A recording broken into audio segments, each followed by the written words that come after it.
रमेश रात को अपने घर लौटता है और दरवाजा खटखटाता है। थोड़ी देर बाद रमेश की माँ दरवाजा खोलती हैं। आ गया बेटा। अम्मा, इतनी देर लगती है दरवाजा खोलने में?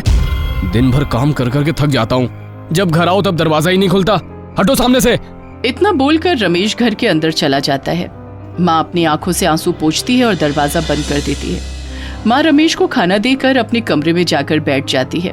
रोशनी भी मायके चली गई, फोन करता हूँ। रमेश अपनी पत्नी को फोन करता है। अरे रोशनी, कब तक आओगी तुम? वहाँ माँ जी को लेने गई थी या खुद वहाँ रहने? आप परेशान मत हो, कल मैं माँ को लेकर आ जाऊंगी।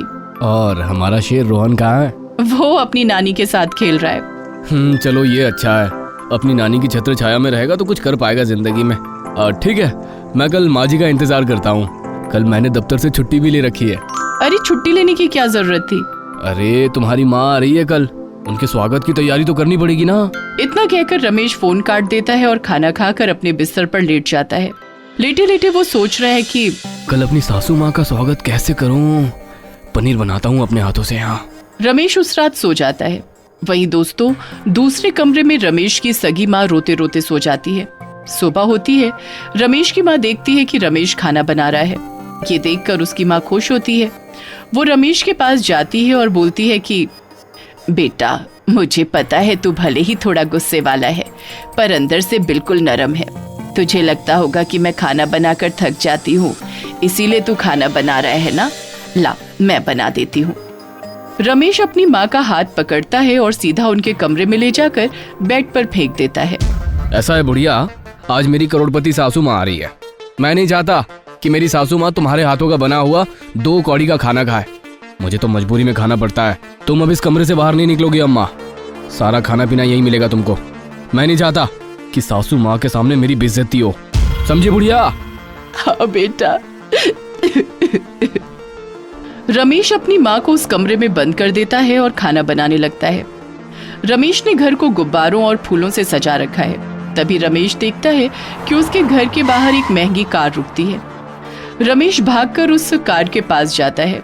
उस कार से उसकी पत्नी रोशनी, उसका बेटा रोहन और उसकी अमीर सास बाहर निकलते हैं। रमेश जैसे ही अपनी सास को देखता है, तुरंत उनका सामान कुली की तरह उठाकर घर के अंदर ले आता है।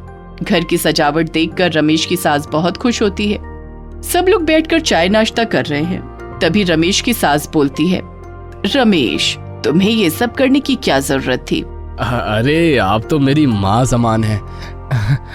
तभी अचानक रमेश की पत्नी रोशनी बोल पड़ी, लेकिन आपकी असली माँ कहाँ है? हाँ पापा, दादी कहाँ है? मुझे उनके साथ खेलना है। अरे वो अपने कमरे में आराम कर रही होंगी। रोशनी की माँ रोशनी की तरफ आंखों से कुछ इशारा करती है। इधर रोहन अपने पापा की एक नहीं सुनता और भागकर दादी के कमरे की तरफ चला जाता है। रोहन देखता है कि कमरे की कुंडी तो बाहर से बंद है, पर रोहन चुपचाप कुंडी खोलकर कमरे के अंदर चला जाता है। दादी अपने पोते से मिलकर बहुत खुश होती है। दोनों जोर जोर से हंसते हैं।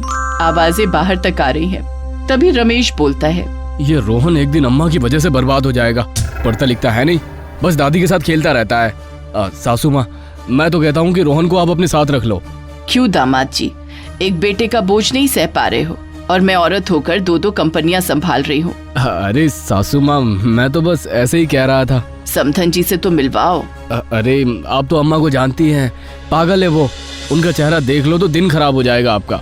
अपनी माँ के बारे में जब देखो तब तुम उल्टा सीधा कुछ भी बोलते रहते हो। अब हर कोई आपकी तरह तो नहीं हो सकता ना सासू माँ। रोशनी, जाकर हमारी समधन जी को बुला कर ला। ठीक है माँ। रोशनी जाती है और अपनी सास को लेकर बाहर आ जाती है। दोनों समधने आपस में खूब बातें करती हैं। रमेश की सास और पत्नी रोशनी दोनों ही रमेश की माँ की खूब इज्जत करते थे। बस रमेश ही अपनी माँ की इज्जत नहीं करता था। वो एक लालची इंसान था जो कि आगे पता चलने वाला है। रात में खाना पीना खाकर सब आराम करने के लिए लेट जाते हैं। 7 साल का रोहन अपनी दादी और नानी दोनों के साथ मस्ती करता है, उनसे कहानियां सुनता है। वहीं दूसरी तरफ रमेश अपनी पत्नी रोशनी से अपने कमरे में बातें कर रहा है। देखो रमेश, तुम एक गरीब घर के लड़के थे और मैं एक अमीर घर की लड़की, फिर भी मेरी माँ ने तुम्हें स्वीकारा। इतना ही नहीं, उन्हीं की कंपनी में तुम काम भी करते हो।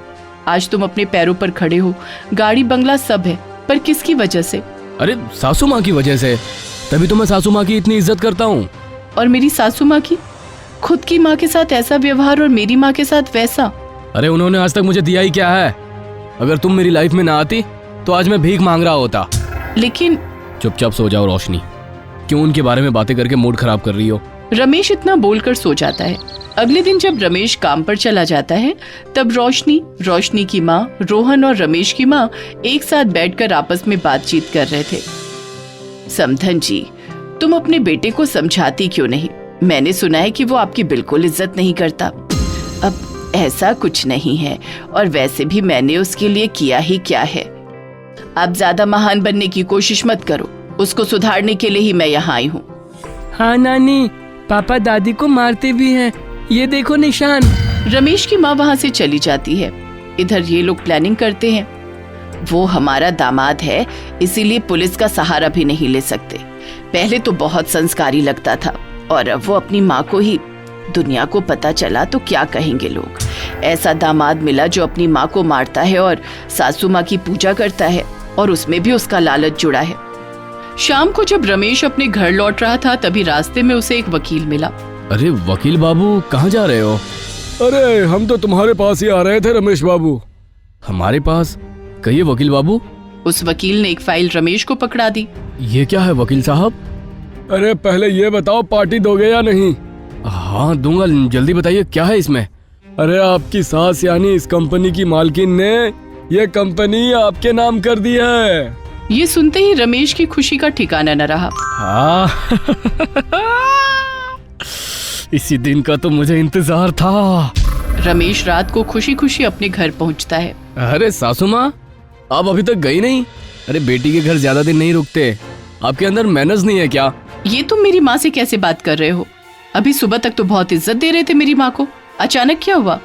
रोशनी, तुम अपना बैग पैक कर लो, हम लोग अब यहाँ नहीं रहेंगे। उत्तराखंड की वादियों में अपना घर होगा, वहीं रहेंगे। और हाँ अम्मा, तुमको कल हम वृद्धाश्रम में छोड़ आते हैं, वहाँ सब तुम्हारी उम्र के लोग ही रहेंगे, टाइम पास होता रहेगा। हम लोग 4-5 साल में 1-2 बार मिलने आया करेंगे। नहीं, मैं दादी को छोड़कर कहीं नहीं जाऊंगा, मैं और दादी यहीं रहेंगे। तुम लोगों को जाना है तो जाओ, मैं कहीं नहीं जाने वाला। तभी रोहन की माँ रोशनी उसका हाथ पकड़ लेती है और बोलती है, रोहन जिद नहीं करते, सुना नहीं पापा ने क्या कहा? रोशनी के इतना कहते ही रोहन ने एक जोरदार तमाचा अपनी माँ रोशनी को मारा। रमेश ये देखकर हैरान रह गया। रोहन, ये क्या बदतमीजी है? अपनी माँ पे हाथ उठाते हो? इतना सुनते ही रोहन ने अपने पिता रमेश को भी एक जोरदार थप्पड़ जड़ दिया। अब चारों तरफ सन्नाटा छा गया। आप भी तो अपनी माँ को मारते हो, इसका मतलब आप बदतमीज के बाप हैं। बिना रोई दादी माँ आज तक नहीं सोई, पर आज शायद आपको इस बात का एहसास हो गया होगा कि जब औलाद हाथ उठाती है तो दिल पर क्या बीतती है।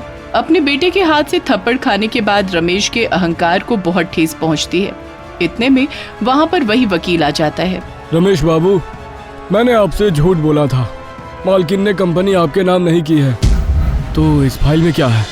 आपको इस कंपनी से हमेशा हमेशा के लिए निकाल दिया गया है। ये सुनकर रमेश को झटका लगता है। ये झूठ मैंने मालकिन के कहने पर बोला था, ताकि आपकी असलियत सामने आ सके। हाँ, इस झूठ से मुझे पता चला कि तू मेरी चमचागिरी क्यों करता था, क्यों इतना स्वागत किए जा रहा था। और जैसे ही तुझे ये पता चला कि कंपनी तेरे नाम हो गई, वैसे ही तू मुझे यहाँ से भगाने लगा। मुझे तो पहले ही शक हो रहा था कि जो आदमी अपनी खुद की माँ की इज्जत नहीं करता, वो भला मेरी इतनी इज्जत क्यों कर रहा है। आज के बाद तेरी माँ मेरे साथ रहेगी, मेरी सहेली बनकर, और तू ये घर खाली कर दे। आज के बाद तुझे अपना परिवार अपने दम पर पालना होगा। रोशनी और रोहन तेरे साथ ही रहेंगे। मेरा नाम लेकर तुझे कोई नौकरी नहीं देगा, मैंने पहले ही सबको बोल रखा है। तू दूसरे शहर जा, कुछ भी करके अपना परिवार पाल, तब तुझे पता चलेगा कि तेरी माँ ने तुझे कैसे पाला होगा अकेले। तेरा बाप बचपन में ही चल बसा, तो जरा सोच, एक अकेली औरत ने तुझे कैसे पढ़ा लिखा कर इतना बड़ा किया होगा। कुछ दिनों तक रमेश अपनी पत्नी और बच्चे को लेकर इधर उधर भटकता है। कभी काम मिल जाता था तो कभी महीनों काम नहीं मिलता था। कभी मकान मालिक गाली देता तो कभी बीवी बच्चों को भूखा सोना पड़ता। अब रमेश को अपनी गलती का एहसास हो गया था। वो अपनी माँ से मिलता है और उनके पैरों में गिरकर रोने लगता है। अब माँ तो माँ ही होती है। दोनों माएं रमेश को माफ कर देती हैं और सब लोग खुशी खुशी रहने लगते हैं। ऐसी ही कहानियां सुनने के लिए चैनल को सब्सक्राइब करके बेल आइकन प्रेस कर दें।